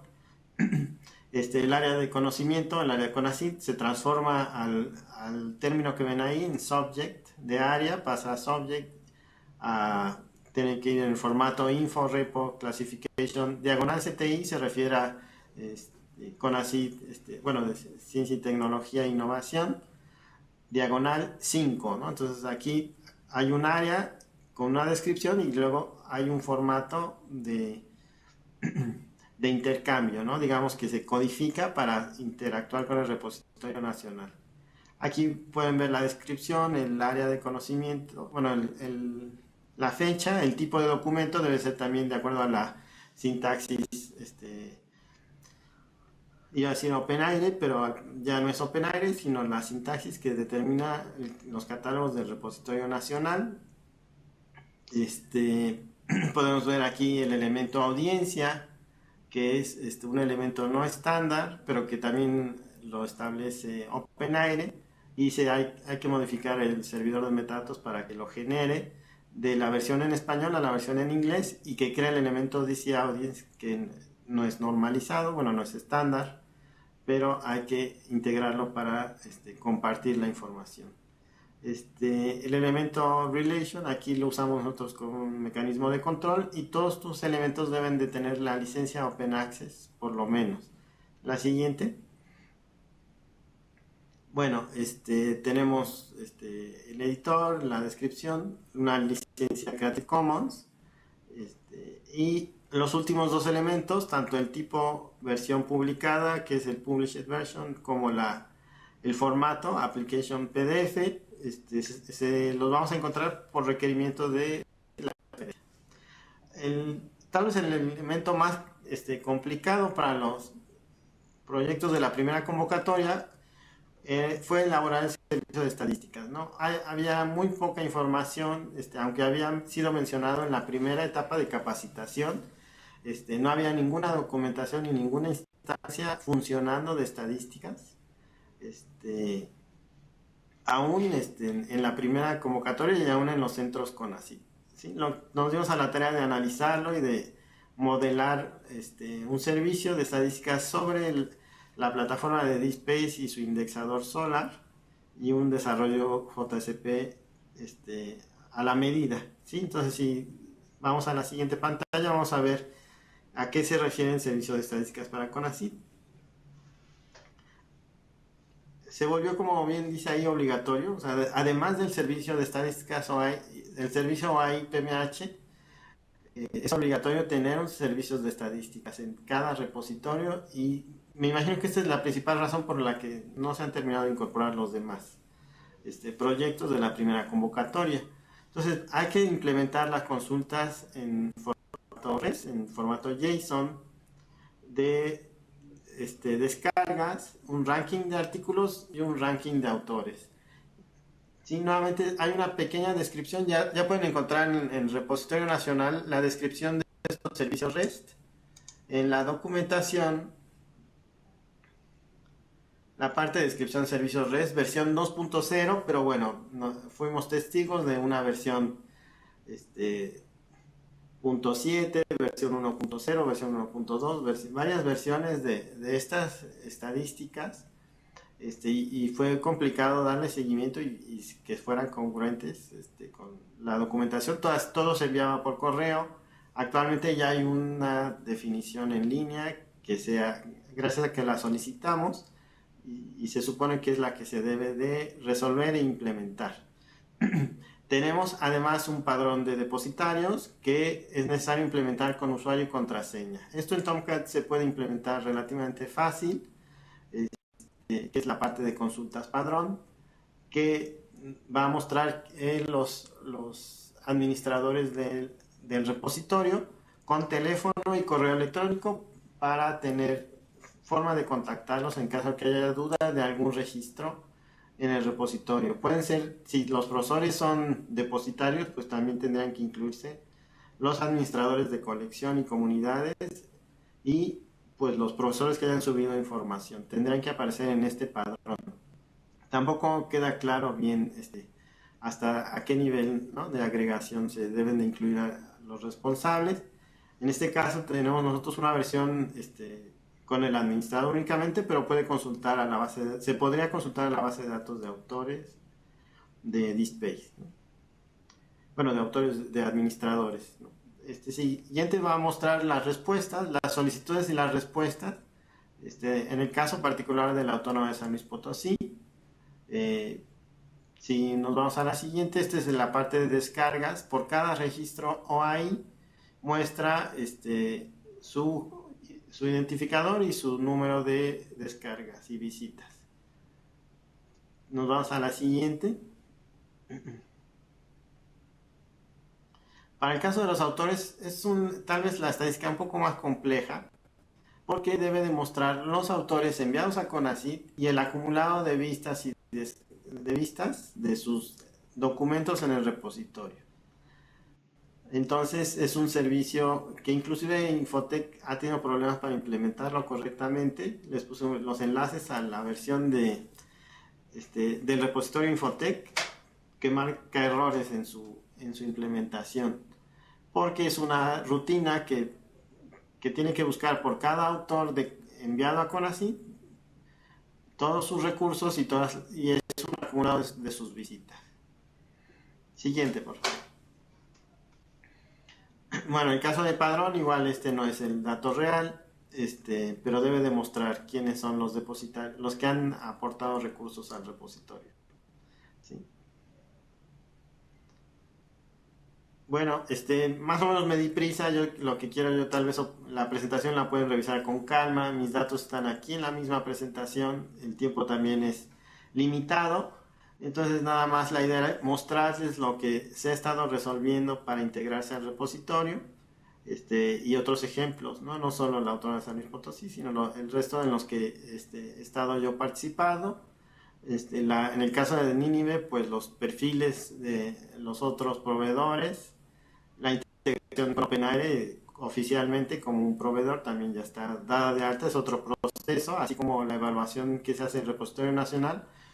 Te registras en OpenAIRE, te hacen una validación y ya te dan de alta. ¿Sí? Esto permite, en el caso de investigadores que tengan trabajos con la Comunidad Europea, es integrar a sus informes los resultados de su apoyo financiero, pues que son básicamente, pueden ser tesis, artículos, reportes de investigación. Para OpenAIRE es muy importante que los documentos se encuentren en un repositorio y en acceso abierto. Siguiente, podemos ver otros ejemplos. Pueden copiar y pegar de ahí los enlaces. En el caso de la Autónoma de Zacatecas, que recién acaba de ser liberado el proyecto, bueno, integrado al repositorio nacional. Son los mismos servicios, el perfil específico de CONACYT y las estadísticas, ¿sí? No les doy acceso al padrón, que bueno, es la misma ruta, pero les va a pedir usuario y contraseña que se entrega exclusivamente a CONACYT. Y aquí está el ejemplo de la implementación que se han hecho en un repositorio. Si cambian el el nombre de Infotec por el centro, el centro CONACYT respectivo, les va a dar respuesta, ¿sí? Bueno, obviamente para comparar los servicios de estadística que está implementando Infotec. En el caso de la Autónoma de Tamaulipas, bueno, también trabajé con ellos con un perfil genérico y un perfil CONACYT. En el caso de ellos, no sé si estén participando en esta videoconferencia, extendieron ellos el modelo de datos de DigBase, crearon su propio perfil de metadatos para la universidad, adoptaron los nombres del catálogo de CONACYT de forma, digamos, como que oficial. Entonces sus nombres aparecen como los maneja CONACYT, no los maneja normalizados. Aparecen en mayúsculas y aparecen nombres seguido de apellidos. En el caso de, lo pueden revisar su proyecto, ¿no? Siguiente también. En el caso de la Autónoma de Nayarit también recién liberaron su proyecto y están incorporando apenas registros, ¿no? Como pueden ver, bueno, por ahí mencionaban la normalización y todo.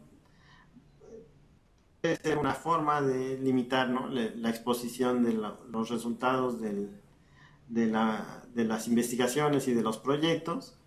Es decir, no vamos a ver todas las tesis ni todos los artículos de la universidad en el repositorio nacional, ¿no?, porque tenemos que darle formato y usar los identificadores adecuados.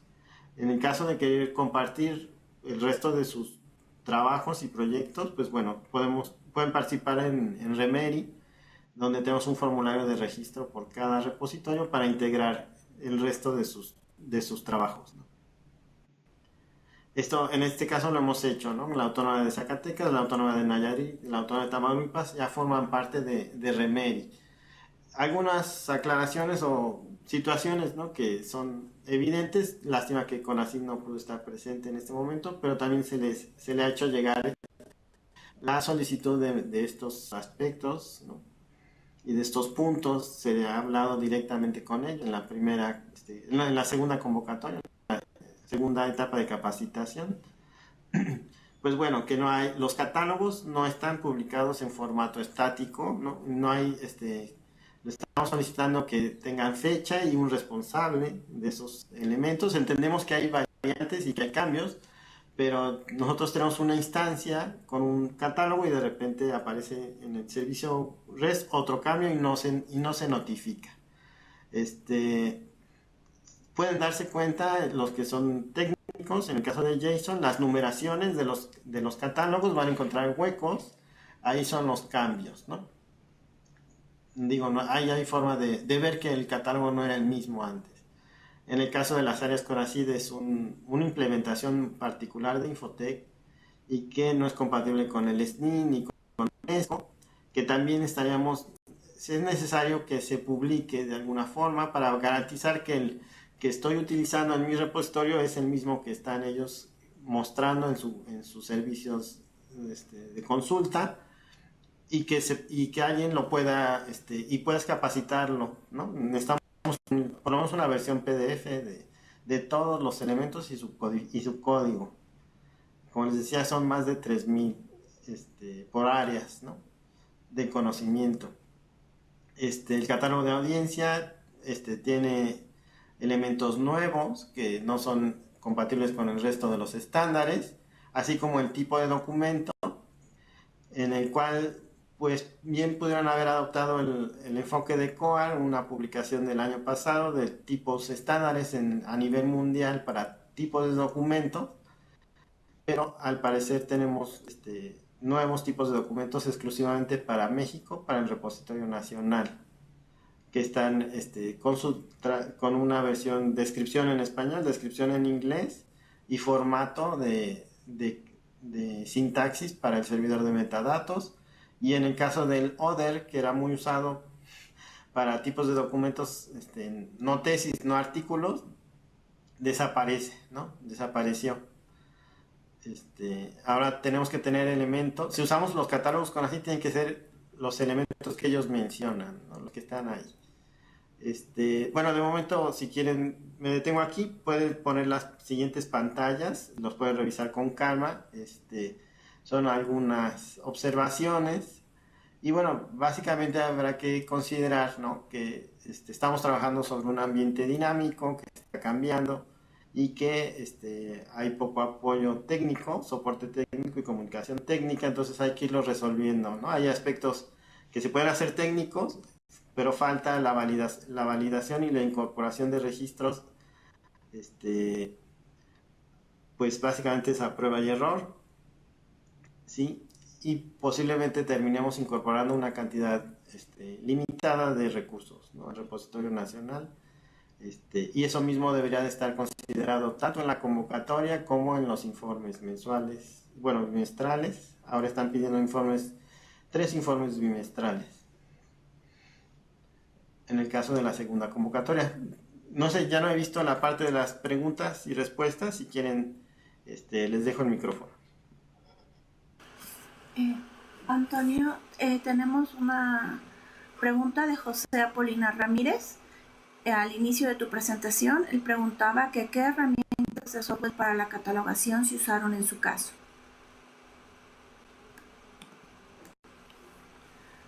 Sí, bueno, en el caso de se maneja como catalogación, más bien serían las áreas CONACYT como obligatorias, ¿no? Todo lo que es áreas,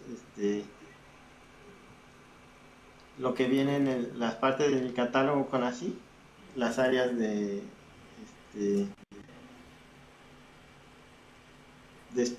especialidad y lo que serían áreas, campos de conocimiento que le llaman, disciplinas y subdisciplinas.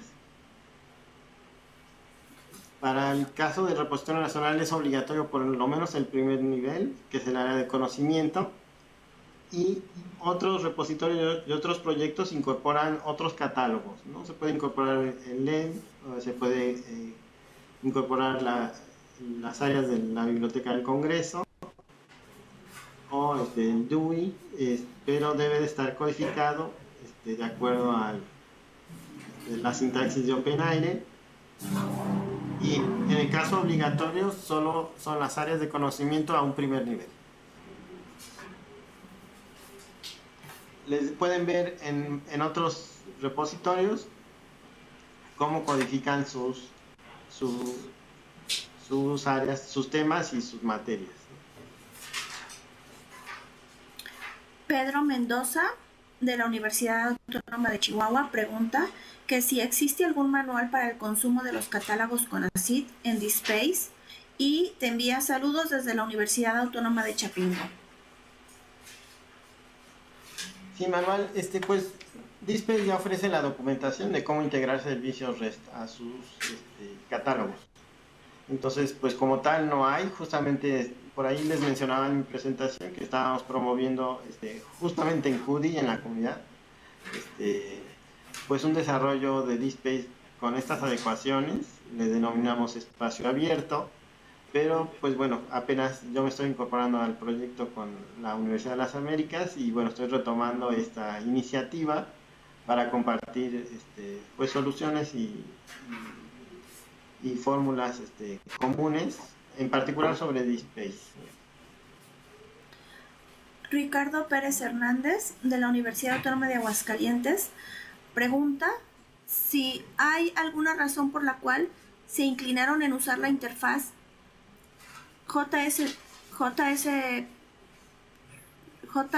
JPSUI y no XMLUI de DSpace. GPSUI. No sé cómo se pronuncia, la verdad. Olvidé cómo se pronuncia.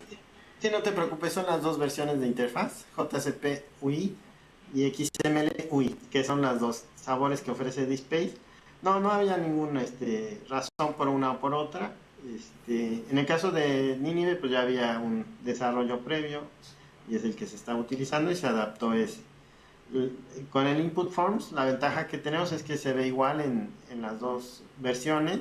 Solo modificamos un Input Forms y podemos verlo en JCP-UI o en XML-UI funcionando. Y tengo entendido que para los servicios REST en los catálogos solo funciona XML-UI, ¿sí? Ya así se hace la conectividad. Tendría yo todavía que confirmar conforme avancemos con los desarrollos, cuál es el más, digamos, interoperable con los catálogos como los establece CONACYT, porque también estamos pretendiendo desarrollar un buscador de autores muy parecido a cómo funciona ORCID, que de manera inmediata solo funciona en XML UI, ¿no? Entonces, en dado caso que si se van a integrar directamente a los servicios CONACYT, tal vez XML UI sea más fácil. No, no significa que en JSPUI no se pueda, pero hay que hacer más trabajo, ¿no? Que a lo mejor no lo ofrece de entrada el desarrollo de la interfaz JSPUI. Martín Tena Espinosa, de la Universidad de Guadalajara, comenta y pregunta: ¿es cierto que hay que atender todas las normas y estándares que CONACYT Infotech está estableciendo? Pero ¿qué pasa con normas y estándares internacionales que no están siendo considerados? Ha resuelto lamentablemente que CONACYT Infotech en muchos casos estén desoyendo directrices y estándares internacionales. COAR y OpenAIR, ¿alguna sugerencia? Pues sí, en la práctica, en la maestra Rosalina lo pueden ver. Lo que hicimos fue generar versión de la misma información, una versión interoperable con la referencia y otra versión interoperable con OpenAIRE. Digo, nosotros, la decisión más bien es de nosotros de considerar otros estándares y crear los perfiles adecuados. Obviamente es un trabajo adicional, ¿no? Es un trabajo, es doble o triple vez, ¿no? Y tomando en consideración los elementos obligatorios, pero vale la pena, ¿no? Vale la pena porque somos compatibles con el resto del mundo. María Auxilio Medina Nieto, de la Universidad Politécnica de Puebla, pregunta a los participantes y yo les pido que por favor le respondan a través del chat y también a Antonio Razo le doy la palabra. Pregunta: ¿algunos de los participantes están considerando utilizar tecnologías semánticas? Sí, claro. Bueno, hay varios proyectos, inclusive a través de CUDI nos habían invitado a una iniciativa, ¿no? de una red semántica de investigadores de Ecuador, que básicamente trabajan con DSpace extendido con RDF y hace una integración de investigadores a nivel nacional. Pues está abierta la propuesta, también estoy colaborando con la doctora María Auxilio en la Universidad Politécnica de Puebla, y pues sería abierta la invitación a aquellos que quieran incorporar este perfil semántico en su repositorio. DSpace ya ofrece una versión RDF, es un contexto RDF que hay que activar y un servidor FUSX para consultas que también hay que levantar en el servidor, pero puede facilitar la creación de otros proyectos, ¿no? Así como tenemos Remedy, que es un integrador de metadatos, pues podríamos tener un integrador de información modelada semánticamente más adelante. José Apolinar pide le confirmen que si entonces se recomienda JSPUI o XMLUI. Sí, bueno, realmente ahora, inclusive ya hay una nueva interfaz en DSpace, que es la interfaz REST, que te permite prescindir de cualquiera de las dos interfaces. No hay una recomendada, más bien es el equipo de desarrollo y la experiencia que tengan y el enfoque que tengan a futuro de qué plataforma van a utilizar, ¿no? Yo digo que si no han desarrollado mucho o tienen poca experiencia programando, XMLUI debe de integrarse de manera directa y transparente a CONACYT, sin hacer muchos cambios, ¿no? En las otras interfaces JSPUI no hay todos los servicios de catálogos y conectividad a autoridades, y en el caso del REST hay que desarrollar todo por nuestra cuenta. Entonces depende del equipo de trabajo, ¿no? Y de desarrollo. Si yo veo aquí otras preguntas, bueno, justamente me preguntan si es mejor el servidor físico o contratar en la nube. Pues igual nuevamente depende de su parte técnica. Yo he trabajado en las dos plataformas. Y el problema del tal vez la instalación física que hay que, para tener acceso y tener a configurarlo, pues hay que utilizar las credenciales institucionales. Eso facilita a lo mejor la conexión al directorio activo, por ejemplo, el que esté físicamente en la institución, y el usarla en la nube pues te permite realmente trabajar desde cualquier equipo y en cualquier lugar, ¿no? Esa sería tal vez la única ventaja del servidor en la nube, y que tiene que estar con una dirección física, ¿no? DNS. Entonces, pues si les parece bien, vamos cerrando. Marta nos va a hacer llegar sus preguntas que ingresaron en el chat que no alcanzamos a responder. De cualquier manera, las presentaciones tienen nuestros correos, nuestros teléfonos. Cualquier duda, cualquier información que pudieran ustedes requerir, con cualquiera de Toño o conmigo, con mucho gusto en lo que podamos ayudarles.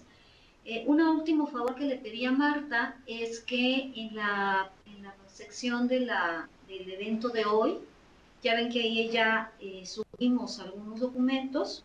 Yo le mandé el resto de los documentos que están publicados en el sitio oficial de la convocatoria. Alfredo Sánchez por ahí me comentaba que a él esa liga le manda un error de 404, que no encuentra el sitio. Al parecer la liga está rota, a mí en lo particular me sigue funcionando, pero bueno, por cualquier cosa, los documentos que vienen ahí, que es la guía de usuario que yo mencioné, dentro de los recursos de apoyo importantes que sí les recomiendo consulten al momento de llenar su proyecto en el sistema, va a estar entonces en esta página de CUI del sitio del evento de hoy, va a estar publicado la guía de usuario de la convocatoria, la convocatoria de repositorios, los términos de referencia que ya están y el formato de censo de diagnóstico. ¿Sí? Insisto, estos documentos están en el sitio oficial de la convocatoria, pero bueno, para mayor facilidad, se los vamos a poner también ahí. Y bueno, pues les agradecemos muchísimo su participación, les deseamos muchísima suerte, quienes todavía estén cerrando proyectos, que lleguen todos a buen término, y los que se van a aventar a presentarlo, como es mi caso, pues que tengan mucha suerte, que nos vaya muy bien y seguimos en comunicación. Feliz fin de semana, muchas gracias.